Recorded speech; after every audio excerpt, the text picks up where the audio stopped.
오늘은 사순절 32번째 날입니다. 이제 다음 주면 사순절이 끝나죠. 이 사순절 기간에 예수님의 십자가의 은혜가 경험되어지기를 간절히 사모하시고요. 또 우리의 영혼이 깨어 기도하는 그러한 회복의 시간이 되기를 바랍니다. 오늘 말씀에서도 예수님께서는 세상의 마지막 때를 분별하고 준비해야 한다라고 말씀하십니다. 29절에서 31절입니다. 이에 비유로 이르시되 무화과 나무와 모든 나무를 보라. 싹이 나면 너희가 보고 여름이 가까운 줄을 자연히 아나니 이와 같이 너희가 이런 일이 일어나는 것을 보거든 하나님의 나라가 가까이 온 줄을 알라. 보통 사람들은 그 당시에 일기예보를 들을 수가 없잖아요. 그러니까 어떻게 날씨를 파악합니까? 네, 나무들을 보고 봄이구나, 이제 여름이 오겠구나, 가을이구나, 겨울이구나, 이걸 이제 주변에 있는 자연 환경을 보고 아는 거죠. 특별히 이제 그 당시 무화과 나무가 많이 있었으니까 그 무화과 나무 잎을 보면서 이제 여름이 다가오겠구나라고 사람들은 예측을 했습니다.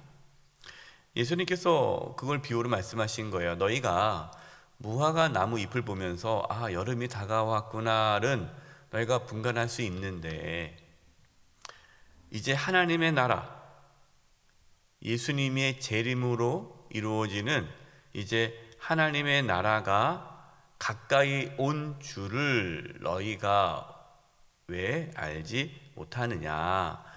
지금 예수님께서 하셨던 이러한 말씀을 통해서 너희가 예수님이 오시는 날, 재림의 날을 너희가 분별할 수 있어야 한다라는 것이죠. 여러분, 우리가 이 땅에 살아가고 있지만 우리는 영적 민감성을 유지해야 됩니다. 이 영적 민감성이 무엇이냐면 하나님의 나라가 가까이 왔다.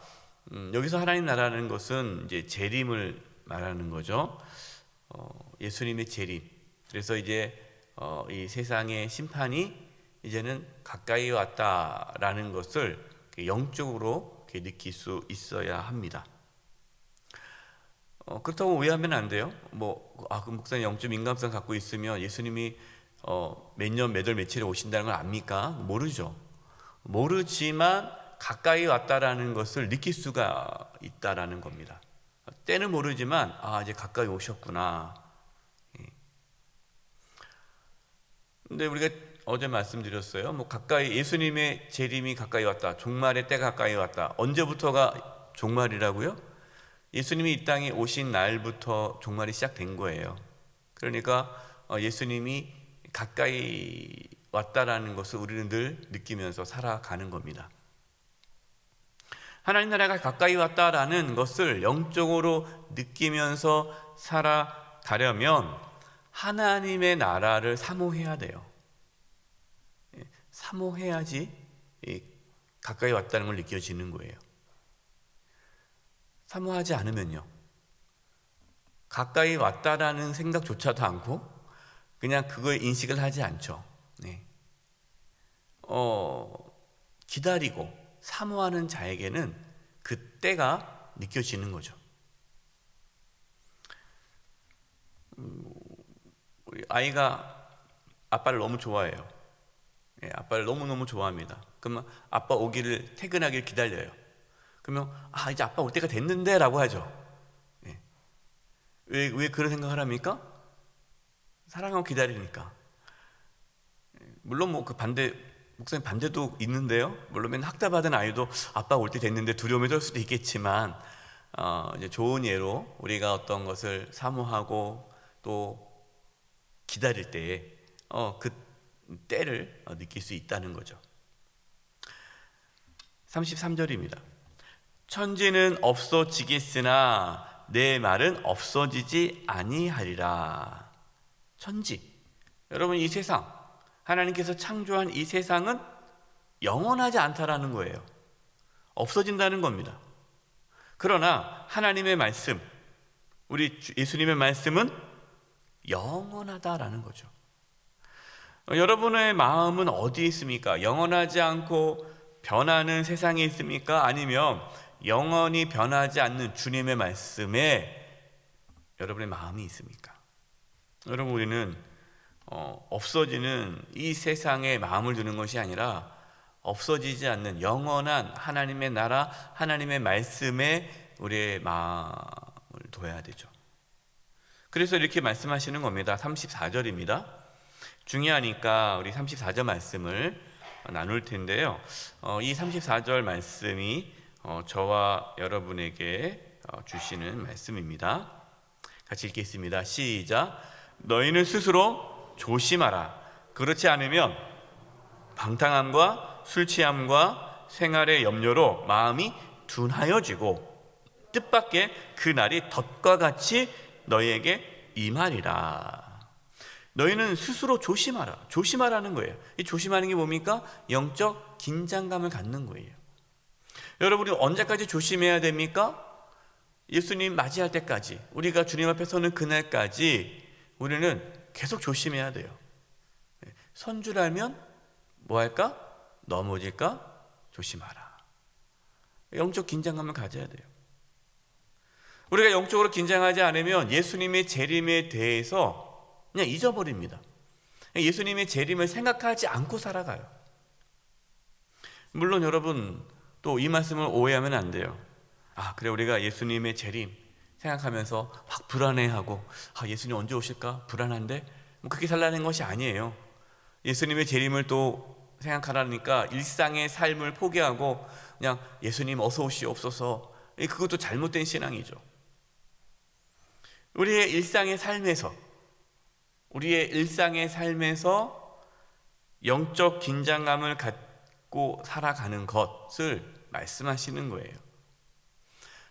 그런데 우리의 영적 긴장감, 이 영적 긴장감을 흐트리는, 우리의 어떤 영적인 마음을 무디게 하는 것들이 있습니다.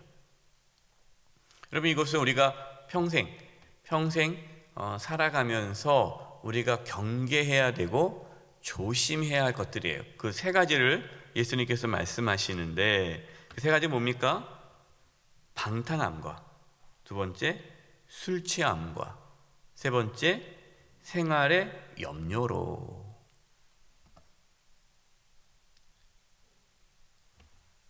여러분, 방탕함, 술 취함, 생활의 염려, 이것은 신앙생활에 엄청난 큰 방해가 됩니다. 여러분, 방탕함이라는 것, 이 술 취함이라는 건, 생활의 염려라는 것은요, 다 공통점이 있어요. 그게 뭡니까? 이 세상이 전부라고 느끼게 해주는 거예요. 이 세상이 전부. 그러니까 이 땅의 삶이 전부라고 생각하게 만들어요. 그러면 먹고 즐기자.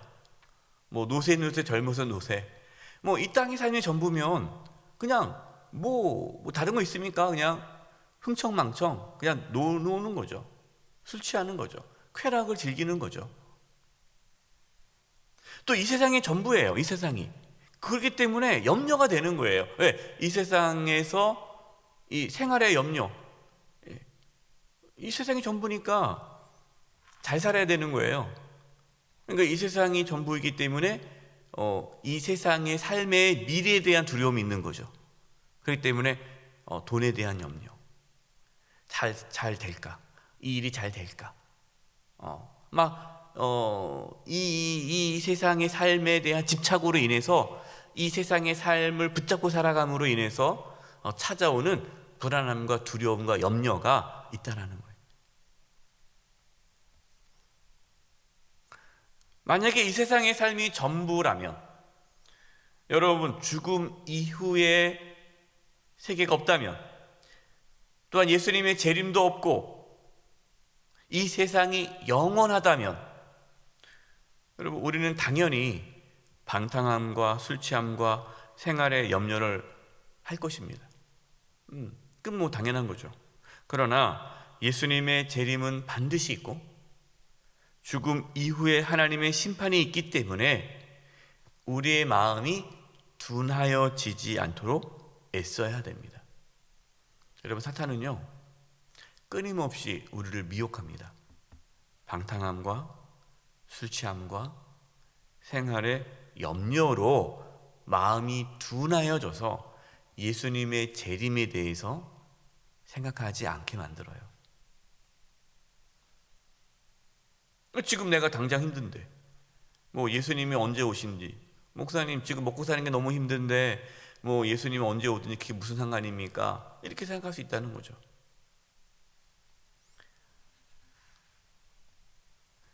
그런 사람에게 있어서는 예수님의 재림은 덫과 같이 임한다라는 거예요. 덫과 같이. 저와 여러분은 예수님의 재림이 덫과 같이 임하지 않기를 바랍니다. 우리는 덫과 같이 임하는 것이 아니라 그날을 사모하기 때문에 기쁨으로 맞이하는 거예요. 35절입니다. 이날은 온 지구상에 거하는 모든 사람에게 임하리라. 여러분, 예수님의 재림은 지구상에 있는 모든 사람이 알 수 있도록 임한다라는 겁니다. 여러분, 그렇기 때문에 내가 예수다, 내가 재림 예수다, 내가 예수다 하는 사람 다 뭐예요? 다 가짜예요. 왜? 예수님이 이 땅에 오실 때는 다 알아요, 세상 사람들이. 근데 혼자 어디서 해가지고 내가 예수다, 이건 다 가짜인 거예요. 예수님이 이 땅에 오시는 날은 세상의 끝이기 때문에 그날에는 예수님을 믿든 안 믿든 세상의 모든 사람들이 예수님의 재림을 보게 됩니다. 36절. 이러므로 예수님께서 결론을 말씀하시는 거죠. 지금 이제 앞에서 우리 며칠부터 계속해서 재림에 대해서 예수님께서 말씀해 주셨습니다. 누가복음 21장 이제 5절부터는 이제 재림 종말의 때에 대한 말씀을 쭉 이어서 지금 하셨는데, 이제 결론 말씀이에요. 결론 36절. 이러므로 너희는 장차 올 이 모든 일을 능히 피하고 인자 앞에, 예수님 앞에, 재림하신 예수님 앞에 서도록 항상 기도하며 깨어 있으라 하시니라. 예수님의 재림이 하나님의 심판이 되지 않기 위해서는 항상 기도하며 깨어 있어야 한다는 거예요. 여러분, 기도가 무엇입니까? 기도는요 그냥 단순히 우리의 필요를 구하는 것이 기도가 아니에요. 물론 기도의 어떤 역할 중에, 우리가 기도 중에 우리의 어떤 필요를 하나님께 간구하는 게 있죠. 그러나 그것은 하나의 기도의 내용 중에 한 일부지, 기도의 근본적인 의미는요 하나님과의 소통입니다. 우리는 기도를 통해서 하나님과 교제를 하는 거예요. 늘 하나님을 인식하고 하나님과 동행하는 삶을 살게 하는 것이 기도예요. 그래서 우리는 늘 기도를 통해서 하나님과 소통하는 거예요. 아침에 일어날 때마다 하나님 오늘 새해 주셔서 감사합니다. 길을 걸어갈 때도 하나님, 이렇게 또 혹시 코로나19가 있지만 봄이 오네요. 역시 하나님 너무 세상을 아름답게 창조하셨습니다. 순간순간 우리의 삶 속에서 늘 주님과 대화하는 거죠. 우리는 기도를 통해서 또 하나님의 뜻을 깨닫습니다. 하나님, 내가 어떻게 해야 합니까? 이것은 무슨 의미가 있습니까? 우리가 기도를 통해서 하나님의 뜻을 깨닫게 되고, 우리는 그래서 그 기도를 통해서 우리의 마음이 둔해지는 것을 막을 수가 있어요. 내가 방탕한 삶으로 나아가려고 할 때, 또 술 취함으로 나아가려고 할 때, 또 생활의 염려로 사로잡히려고 할 때에 기도를 통해서 아이고 하나님, 내 마음이 이러고 있네요. 기도를 통해서 다시 우리는 하나님께 집중할 수 있게 되는 거예요. 그래서 여러분, 기도는 우리의 신앙이 변질되지 않게 막아줍니다. 근데 그분의 기도가 맨날 구하는 기도예요. 이거 해주세요, 저거 해주세요. 그러면 그분의 기도는요 신앙의 변질을 막을 수가 없어요. 그래서 여러분, 기도할 때 우리의 관심은 기도 제목이 아니라 하나님이 우리의 관심이 되어야 돼요. 기도할 때 하나님이 관심이 되고 그 하나님께 집중하면서 우리의 필요한 기도를 하나님께 아뢰는 것이지, 하나님을 잊어버리고 그냥 마치 주술적으로 막 기도하면 안 되는 거예요. 어제 우리 이제 둘째가 배가 아프다고 그래서 제가 이제 기도를 해줬어요. 이제 아프면 이제 기도를 해줍니다. 근데 어제는 밤에 이제 기도해 주는데 애가 이상하다는 거예요. 그래서 뭐가 이상하냐 했더니 주술적인 것 같아요. 주술적인 거. 뭐 낫게 해주세요. 낫게 해주세요니까 이러한 일반 종교도 기도하면 주술적인 기도를 하지 않습니까? 예. 그래서 그렇지. 우리가 낫게 해달라고 기도하는 자체가 주술적이지. 그렇게 볼 수도 있지. 그러나 하나님께 의지하며 기도하는 거 아니냐. 또 하나님께서 너희 중에 아픈 자가 있느냐, 병 낫기 위해 기도하라 했으니까 기도하는 거다. 여러분, 똑같이 우리가 병 낫기를 위해서 기도해도 어떤 사람은 주술적으로 기도할 수 있는 거예요. 어떤 사람은 하나님과의 관계 속에서 하나님 말씀을 붙잡고 하나님의 그 약속을 믿고 기도하면, 하나님께 집중하며 기도하는 거예요. 여러분, 이것이 똑같은 기도여도 우리의 마음이 어디를 향하에 따라서 주술적인 기도가 될 수 있고 하나님 들으시는 기도가 될 수 있어요.